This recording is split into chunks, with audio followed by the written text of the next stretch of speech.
além do sistema ABO, nós também vamos estudar o sistema RH. É outro tipo sanguíneo muito importante. Eu gostaria que vocês acompanhassem o esquema que eu preparei para vocês conhecerem um pouquinho mais sobre o sistema RH.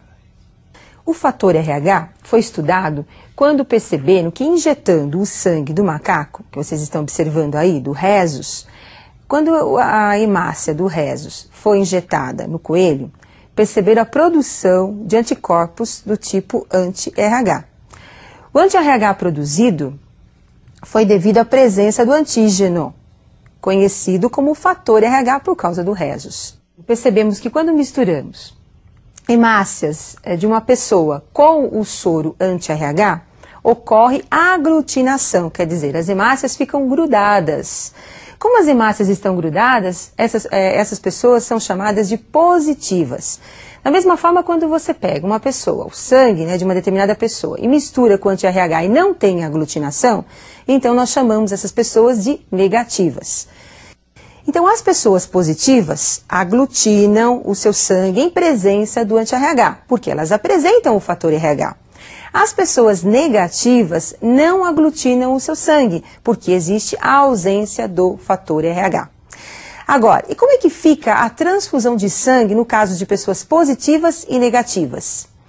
Então, observem o quadro. O doador positivo pode doar o seu sangue para também positivo, receptor positivo. Negativo para o negativo e também o negativo para o positivo. O mesmo não pode acontecer entre o positivo e o negativo. Por quê?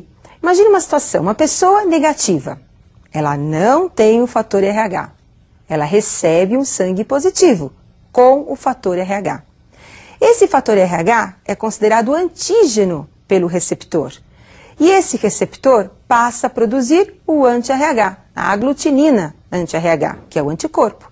Com isso, nós poderemos ter a aglutinação. Grumos são formados, coágulos são formados. E nós temos aí uma transfusão incompatível. Mas o problema maior do estudo do RH é a eritroblastose fetal, uma doença que afeta o recém-nascido. E é sobre essa doença que nós vamos conversar um pouquinho. Observem o esquema que eu preparei para vocês. A eritroblastose fetal ocorre quando a mãe é negativa, o pai é positivo e o filho positivo. Então nós temos a primeira gestação. O bebezinho aí, ele apresenta o sangue RH positivo. Ele recebeu esse gene do pai, por isso ele é positivo. A mãe, RH negativa. Durante a primeira gestação, essa criança vai nascer dentro dos padrões normais, sem nenhum tipo de problema. Por quê? Porque na hora do parto é que ocorre a ruptura da placenta e nós temos o contato do sangue do filho, que é positivo, com o sangue da mãe, que é negativo. Quando o positivo entra em contato com o negativo, ocorre a produção do anti-RH.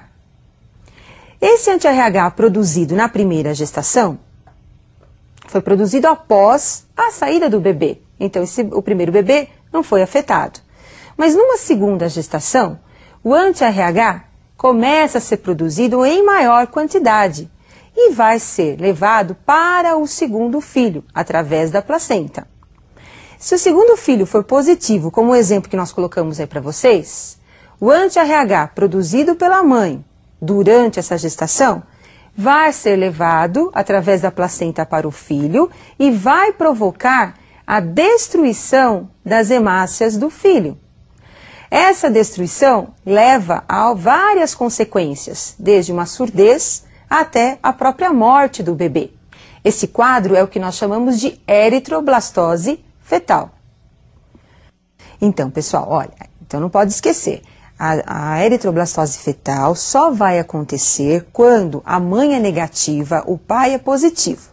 Lembrando que na primeira gestação, o filho não desenvolveu a doença porque a mãe não havia recebido nenhuma transfusão sanguínea. Então, ela é negativa, não tem anti-RH. Observe então a tabela com os genótipos das pessoas positivas e negativas. Então, nós temos as pessoas que são positivas apresentam o genótipo R1, aí representado como R1Hzinho, por causa do rhesus. Ou também Dzão. Mas a pessoa positiva pode ser híbrida, heterozigota. Então ela pode ser errão, errinho ou desão, desinho. E o negativo? O negativo, ele é recessivo, errinho, errinho ou desinho, desinho. Então percebam, o pai positivo e a mãe negativa, com o nascimento de um filho positivo, ele herdou o gene do seu pai. Se nós tivéssemos um casal onde o pai é negativo, mãe negativa, todos os filhos serão negativos. Com isso, nós não vamos ter nenhum tipo de problema em relação à eritroblastose fetal. Mas você tem que aprofundar um pouquinho mais sobre esse assunto. E eu espero que você possa conhecer um pouquinho mais sobre os cruzamentos do sistema ABO e RH, porque esse assunto é muito importante para você. E eu aguardo você para a nossa próxima aula de Biologia. Até mais, pessoal!